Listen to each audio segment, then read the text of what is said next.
Buying a 1960s house, we did know that some things might need to change. Change by design, change for desire, or change for necessity.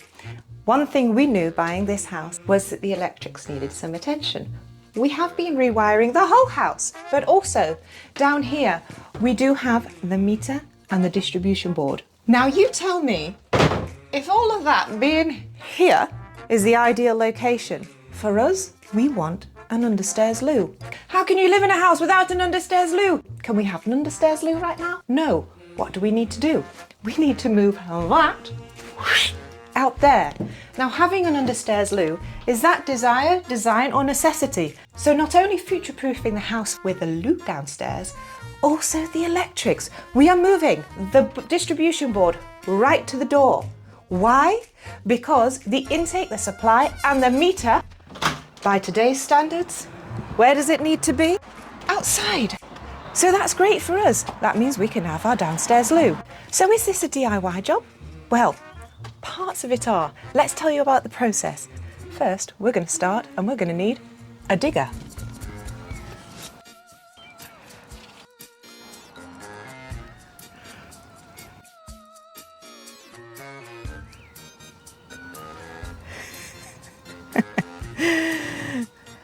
Let's go. As you've seen in our videos, luckily in this house, in our home, we have a hatch in our living room, which means we can go under the flooring, under the house. Not only can we go under, we can walk around, which is quite rare. Now, what did we find when we went down there? We actually found our incoming electricity supply. Where is it coming from? Outside the side of the house, which is actually the neighbour's land. This is our assumption. So what do we do next?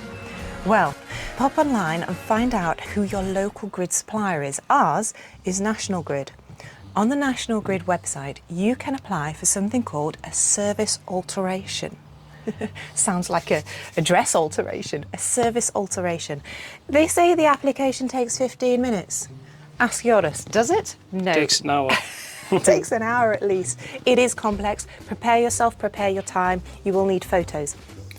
They will ask you all sorts of questions because they basically don't have any records of where everything is. They ask for a drawing that you have to provide.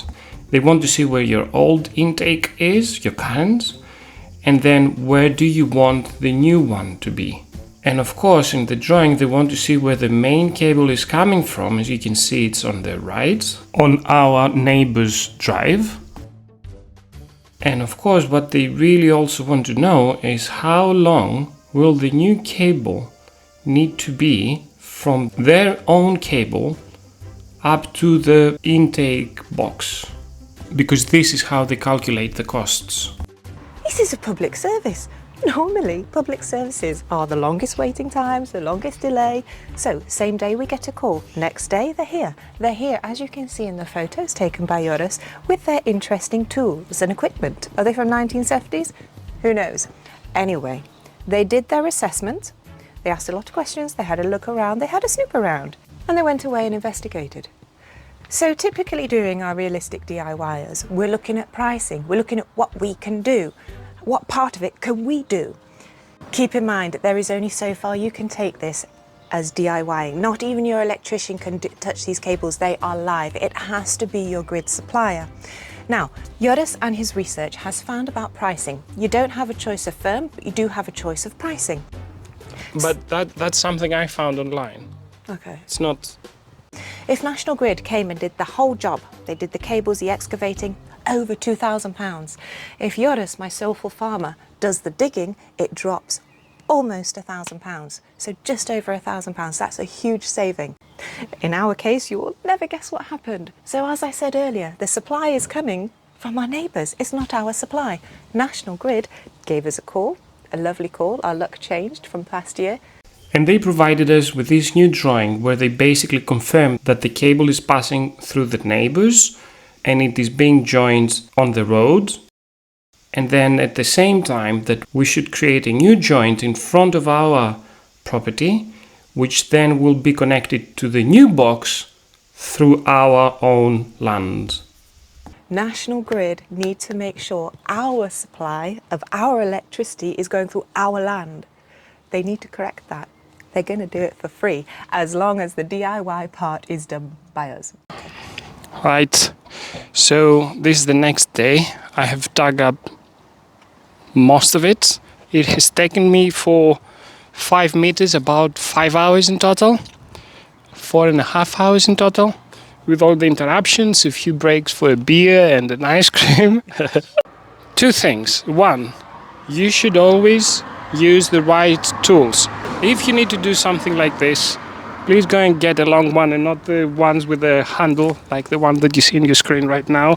I don't understand why people are so obsessed about these things. They don't work. This one is so much more helpful.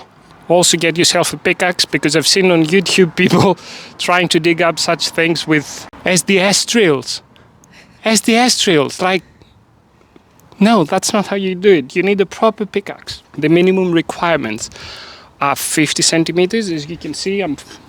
I went a little bit further just in case anyone wants to plant a tree or any sort of other works that need to be done. Now, I need to dig up to the latest point of our property, which is outside of this stone wall, which means now that I need to dig underneath, because I'm not allowed to dig the tarmac, yeah, but I have to reach just to the end of our wall. As you can see, I'm trying to dig underneath the wall, which is not easy. The pickaxe is not giving me. I can't dig this way with a pickaxe. Oh my god, it starts raining again. It's raining on our microphone. I can't point at you that way. It's raining on our microphone. Show this. It's fine. Ooh, blah. Can you imagine the wall collapsing? Nope, don't say such things, thank you. So we're trying to figure out where he needs to stop. There. Let's say 40 centimeters. And I've been... no. Where are you at? 30, I think, around. Oh, you are, yeah. Little bit more. How am I supposed to dig in there? I can't use a pick. The pickaxe won't go any further. The small diggy thing for the garden. For the garden, go and get my garden tools. Yeah, why don't you bring that? Let's see what it can do. For my garden gnome. Are you my garden gnome? Did you bring this? I can't believe you've just resorted to that. He does! He You does go, this. baby! Go on!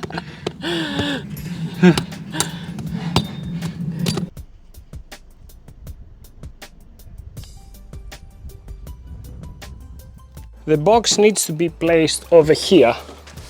It comes with the specific standards. Now we had two options, either wall mounted or recessed. Now if we were to go recessed, which would be much nicer, we would need to place it somewhere in the middle, like this, and then cut around the bricks and put it flush on in the wall. But in our case, we want to build a porch here in the future, and that's why we got a wall mounted one, because instead of putting it there, we want to place it exactly here, flush with the door, which would give us the opportunity to place our wall here. That's why we got this one. The box needs to meet specific standards, and you need to buy it from electrical shops. We got it from Frankie, which is a local merchant here, but as far as I can see, it was made by meterboxesdirect.co.uk. Not affiliated with any of them. So in order to reach the wall, we need to keep digging here. Because we have this pole here and we're not ready to take this down yet, I'm thinking that it is better to cut this slab of concrete here so that the cable can pass through here and go to the wall. So let's get to work on this now. It would be more convenient, won't it? Yeah, I think it needs to be removed. Oh. I don't know how, but it cannot stay there. You've got a special blade? I do have a special blade, it's multi-material.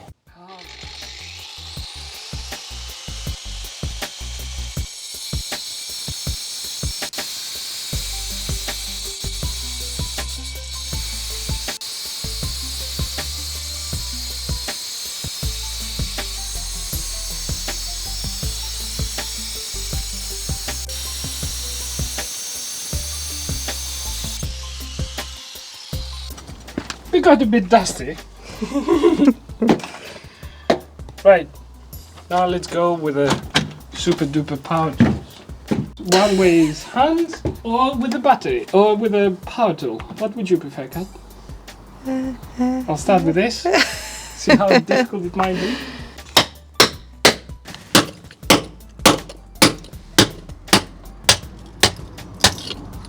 As you can see, it's not very difficult.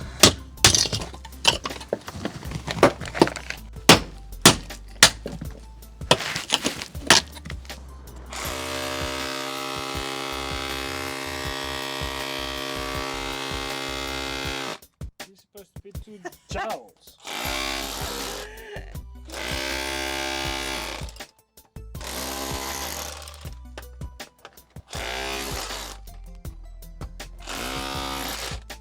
This is supposed to be better.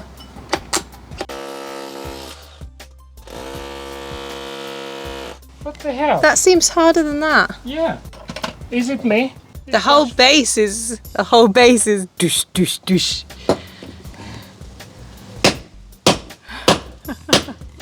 Look at the dust. It's bouncing here. Oh, bloody, bloody.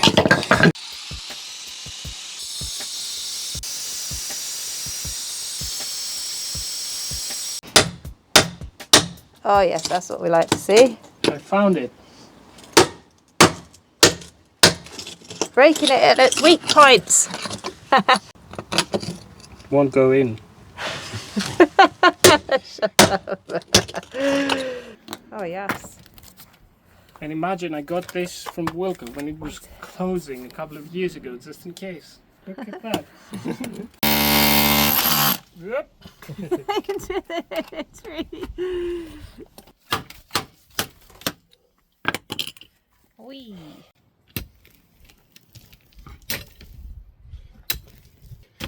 Can you imagine this coming this way and dropping Oh down? my goodness.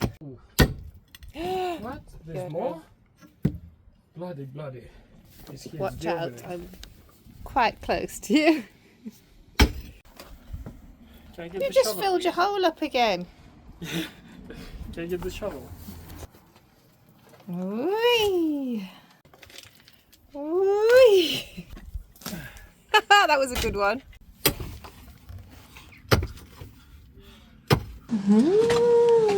Hi. Hello. Let's see. Gosh, I go away for a few minutes and you do all this. Minutes. Wow. This camera doesn't really show the depth of what you've achieved. Last bit of shoveling. Go on, go on. Last bit. Over there. Where's the garden gone? Oh, the magnolia's surviving. Just. Right, digging is finished.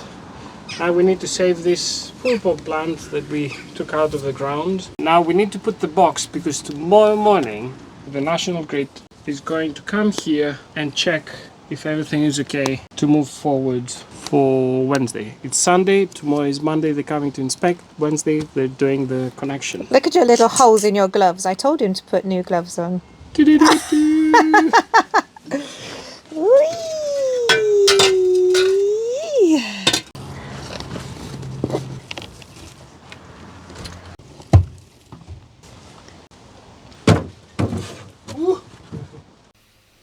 Of course, connecting the box is as easy as 1, 2, 3, 4 screws. That's it. No special anything is required, as long as you have the right tools for it.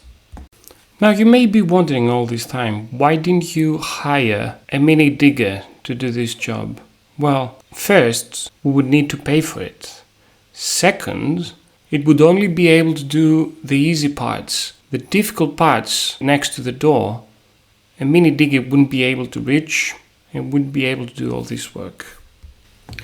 Next day the inspection arrived, everything was found to be great. So on the Wednesday the first crew arrived. The first crew would just take all the soil out and expose the cables. After finding and exposing all the cables, they left, they marked the area so that there wouldn't be any sort of accidents. Next day The electricians that would connect the live cables arrived. They stripped the cables very meticulously, very carefully.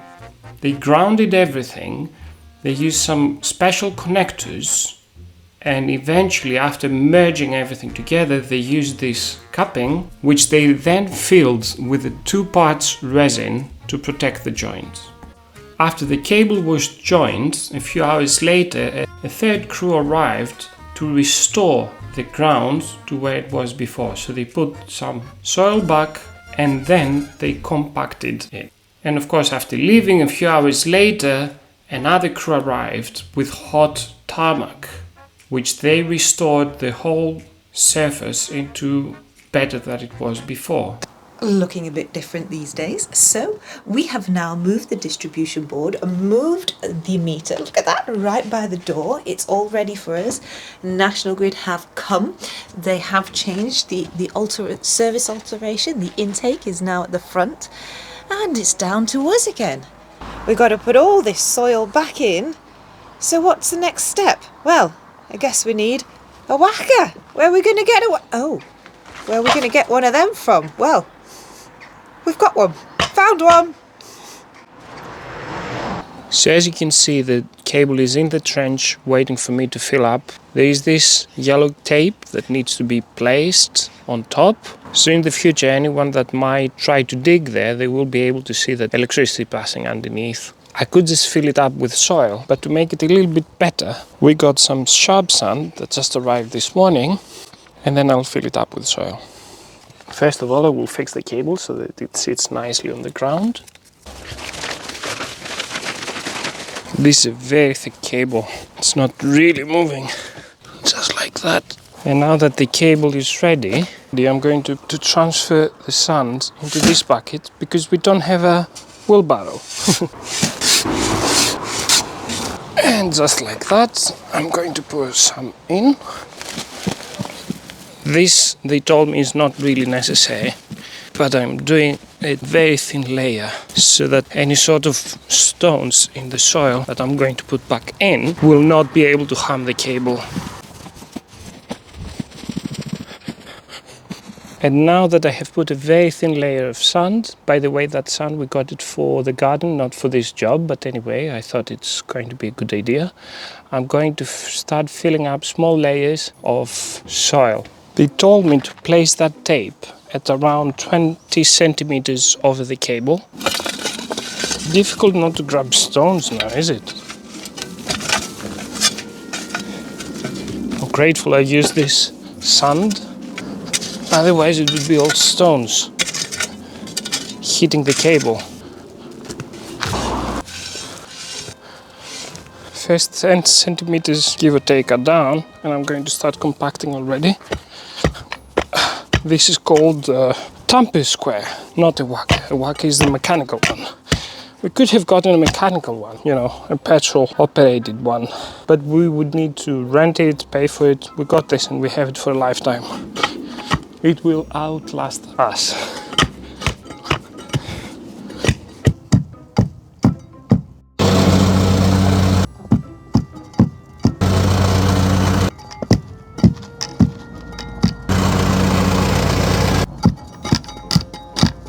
So now that I have put about 15 to 20 centimeters of soil, I compacted it, I need to install this tape, which is going to give a notice to whoever is going to dig here that there is a live cable underneath, so don't go further without taking precautions. Where's the edge? There it is. Caution.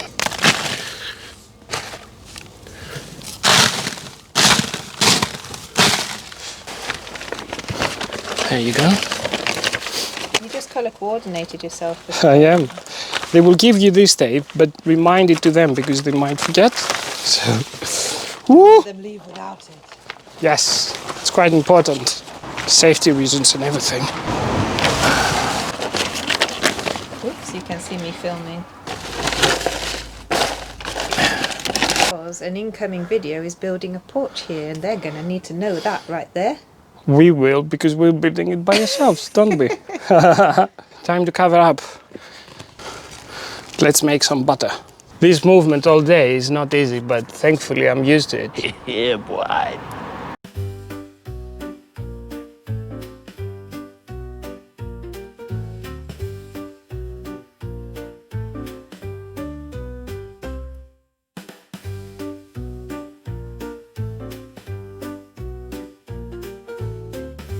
Pretty much done up there. Now I need to fix this retention wall here. I need to make some concrete and put it back together, and I'll compact everything else. So this has been it. We hope you enjoyed. Thank you very much for watching. See you at the next one, and remember that if we can do it, you can do it.